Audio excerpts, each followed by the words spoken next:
ये कहीं अंधेरे में रख देते हैं मक्खन को, उसको ये बड़ियों के कंगन ऐसे वहीं प्रकाश कर देते, वहीं से ढूंढ लेता है, खाता है हमारी मटकियों को फोड़ देता है।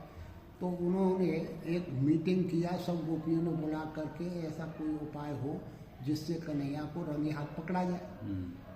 तो सब ने सलाह बनाया कि अपने छीके होते थे पंखा की तरह, उसमें मटकी दही दूध ऊपर रख देते, कुत्ता बिल्ली किसी का भय नहीं रहता।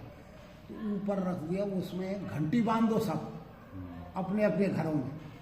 जब वो कन्हैया छेड़ेगा दही दूध मक्खन को तो घंटी बज जाएगी, तो रंगे हाथ पकड़ जाएंगे, पता पड़ जाएगा घंटी बज गई, कन्हैया आएगा।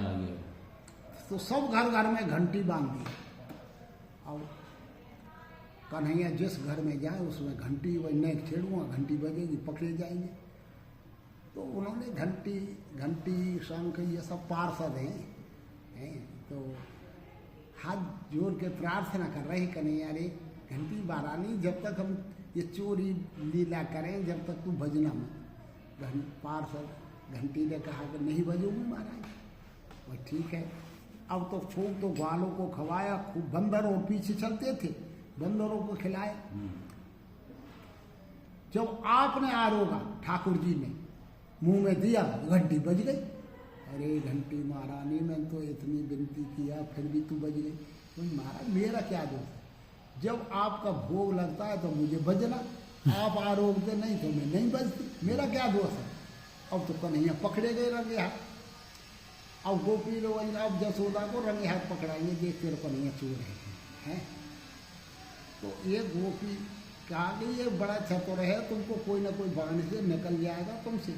मैं चतुर हूँ, मैं इस कन्हैया को मैं पकड़ा सकती हूँ यशोदा। कोई है ना, तू ज़्यादा चतुर है तो तू ही ले जा। तो अब गोपी ले जा रही है, अब उससे बांध रही है खम्भे से कन्हैया को कि जसोदा यहीं लाऊंगी, पता नहीं बीच में भाग जाए। तो खम्भे से बांध रही है। अब वो रस्सी से बांध रही है, लेकिन वो कन्हैया बंधने में नहीं आ रही। अरे गोपी तू पे बांधनो न आया भाई, तुझको पहले बांध ना सका, अब ऐसे बांधना मुझे। वो ठीक है शिकायत। अब खम्भ के किनारे गोपी को खड़ी कर लिया। अब रस्सी से गांठ दे रहे, देख एक गांठ सीख ले ऐसे, और दे ये दो गांठ, और तीसरी गांठ ये घर्र गांठ। वो अब सीख गई लाला, अब ऐसे ही बांध दो। वो अब तो घर्र गांठ लग गई, अब ना छूटे है। और गोपी को गूंठा दिखा करके वहाँ तो जा रहे हो गए। तो वो तो बंधी पड़ी है, ले पकड़ ले। इतनी चतुराई कन्हैया करते गोपियों के साथ। एक गोपी कह रही है, सब कहते मेरे घर खा जाए, मेरे घर खा जाए, मेरे घर में खा के दिखाए तब जानो वो कितनी चतुर थी। तो छीकों पर दही दूध मक्खनों की मटकियों को रख देती, ऊपर लबालब थाली भर देती जल की। तो और उसके नीचे पति पत्नी दोनों खटिया बिछा लेते कि कन्हैया आ भी गया, थोड़ा छेड़ेगा, जल हमारे ऊपर पड़ेगा तो पता पड़ जाएगा, चेत हो जाएगा, रंगे हाथ पकड़ लेंगे। बहुत चतुराई किया भाई, आज इसी की चतुराई देखना है। कन्हैया ने कहा ग्वालों से आज इसी के घर में करना है खेल। तो अब पहुँच जाते हैं। अब वहाँ नसैनी की जरूरत नहीं थी। 12 ग्वाल, 12 के ऊपर 8 चढ़ गए, 8 के ऊपर 4 और 4 के ऊपर 2 और 2 के ऊपर कन्हैया कितना भी ऊंचाई पर हो वहीं पहुंच जाते थे। अब ऊपर पहुंच जाते, अब देखा ही तो खतरे घंटी है, मैं नेक छेड़ूंगा तो जल इनके ऊपर पड़ेगा, रंगे हाथ पकड़ लाएंगे। लबालब थाली भरी हुई थी ऊपर जल की। तो मधुमंगल के इशारा किया, बोलने के थे नहीं कि सुन ले, जग रही हो तो कमल डंडी ले आया तालाब से। और मधुमंगल तो इशारे बहुत जल्दी पकड़ते थे। और मधुमंगल गया और कमल डंडी तालाब से लेकर के कन्हैया के ऊपर दे दिया।